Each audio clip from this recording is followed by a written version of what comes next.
next speaker, Rebecca Emmett. She has a very rich background. I will just say that currently she works with Jews United for Justice in Washington, D.C. I'm happy to call on Rebecca Emmett. Thank you so much, Rabbi Hoffman.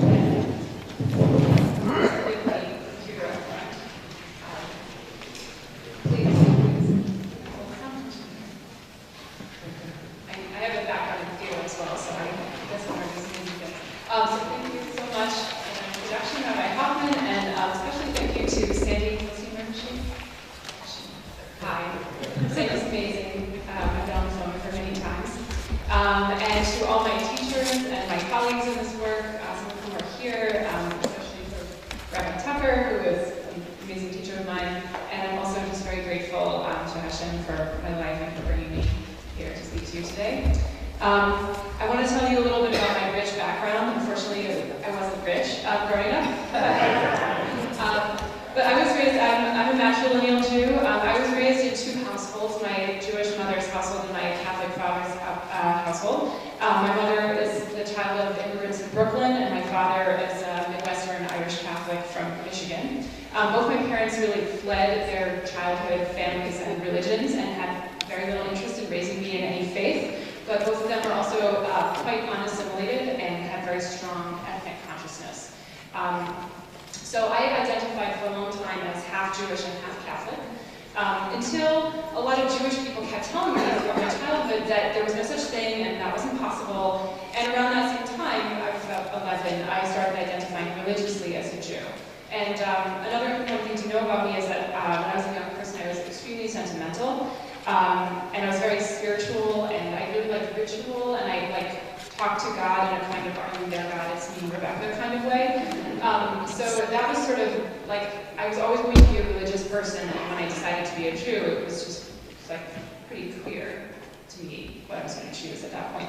I became a firm Jew when I was 23, and as I said, I think as in my bio, I had the opportunity to study at Yeshivat Hadar with Ethan and with Sarah Mulhern and Will Friedman, who are here in the audience, and it's a pleasure to see you guys here.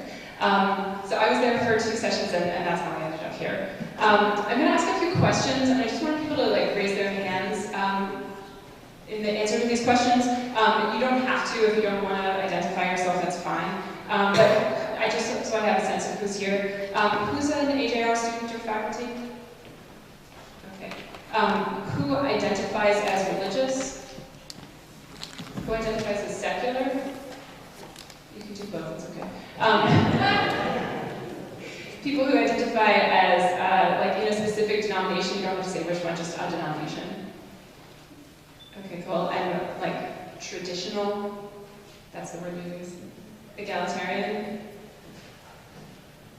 Post-denominational. Cool. This is always a fun thing, how far can these terms spread? Okay, who's under 30? Okay, cool. Who has kids? Who has parents? We all have parents, okay. Who has Gentiles in your extended family? Okay, cool. Anybody else besides me who's mixed heritage? Oh, there's one person. Anybody who is a convert? A parent who converted? Yeah, that's cool too. Okay, great. Whose Jewish life now looks really different from your upbringing? Okay, great. And who feels like an outsider in certain Jewish settings? Cool.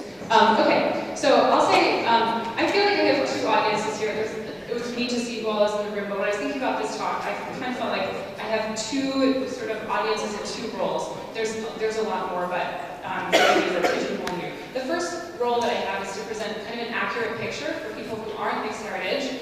Sorry, I feel bad for you. Of what it's like and how we'd like to be understood. And coming just off of the holiday of Purim, it's a little bit perhaps it is for this moment that I came to the palace of the king. Here I am, taking off the mask, telling you what it's like. But more importantly, I'm here to meet and be with my people, which is all of you, but also is mixed heritage Jews. And I want to speak really well about us, because people say a lot about us that is quite naive or incorrect and often disrespectful. It's very meaningful to have your experience recognized and discussed. I haven't had the experience of being a patrilineal Jew, so I won't try to speak for anyone, but I have talked to a lot of patrilineal Jews, and I can speak about those folks. And I just read this beautiful poem by Adrienne Rich, which I'll paraphrase. She's a mixed heritage Jewish poet. If you have not heard of her, you should read her work, Adrienne Rich. She talks about the pain of hearing someone describe reality and you're not in it. And I won't presume, as I said, to speak for anyone, but I think it is useful to talk about reality, which includes people like me and other folks who are here and other folks who are not here. So I have a background as a professional facilitator. These things, we're talking about people's most precious experiences and their feelings.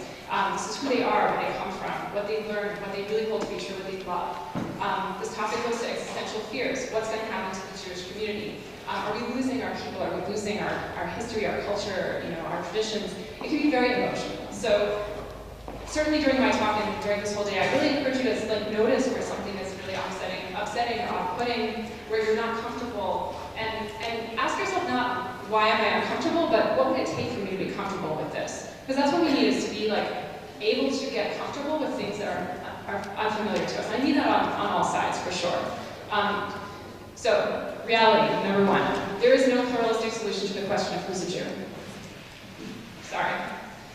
We might be able to find local solutions in different settings, but the denominational organization that we have in America today really prevents an answer to this question, a flexible answer to this question.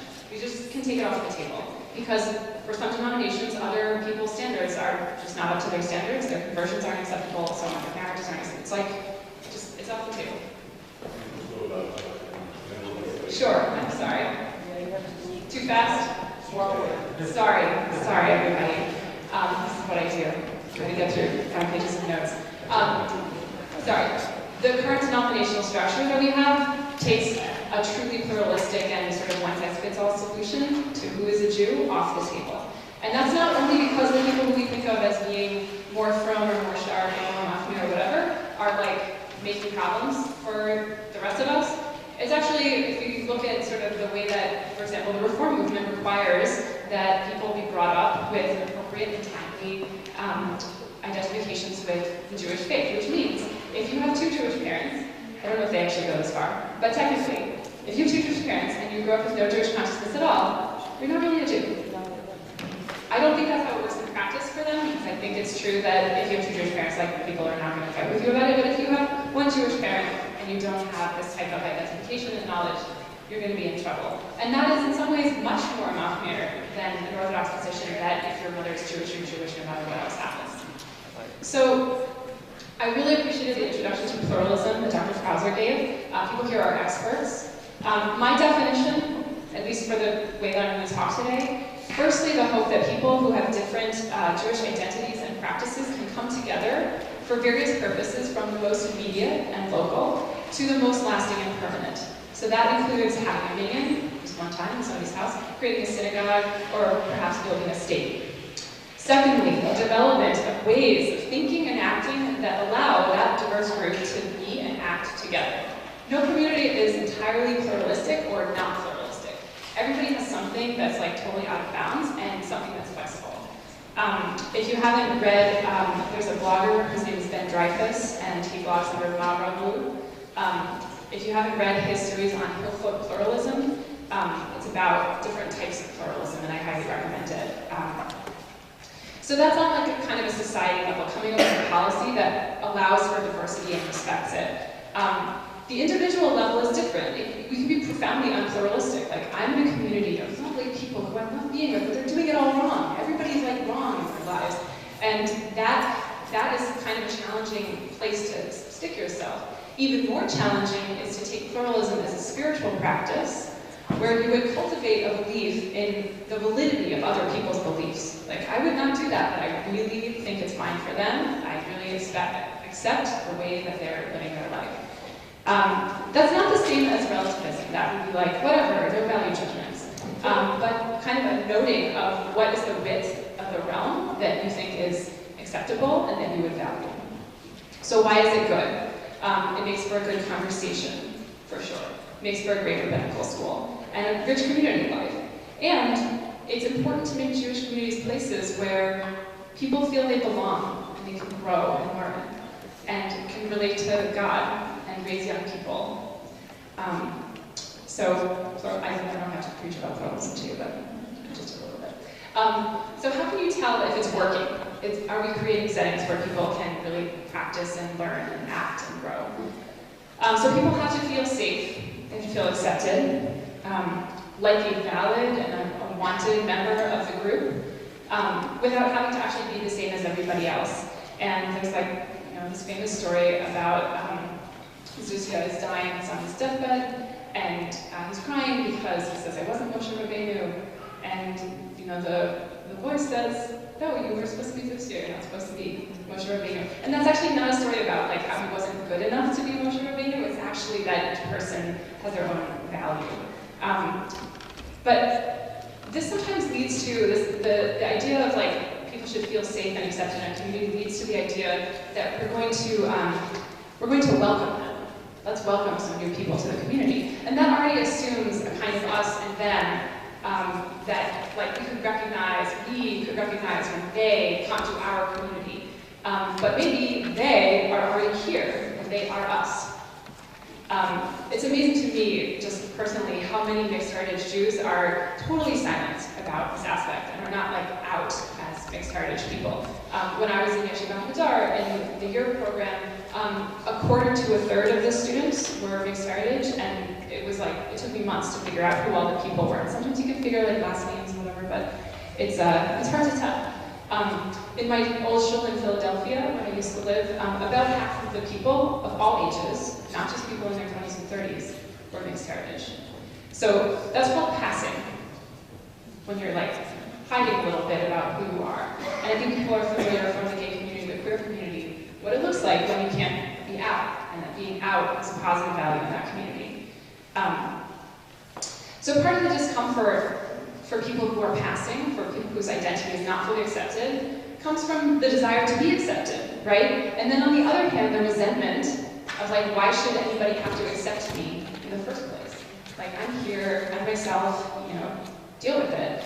/ I'm just here, not even that level of antagonism. So this is kind of the old Groucho Marx joke about I wouldn't want to be a member of any club that would have me. This is I'm already a member of the club and they think I'm not. So they want me to join the club that I'm already in, and then you start feeling you don't want to be in that club because they're treating you this way. This is I think people may have seen this more live in action around gay rights, queer rights.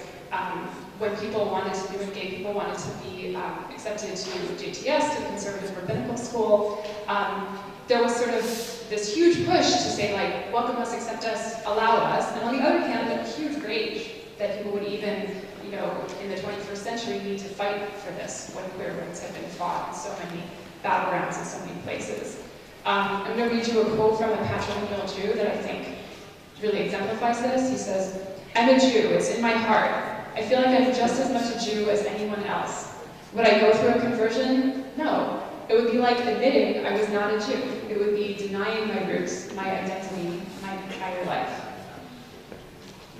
This person doesn't need to be welcomed, right? He's here already.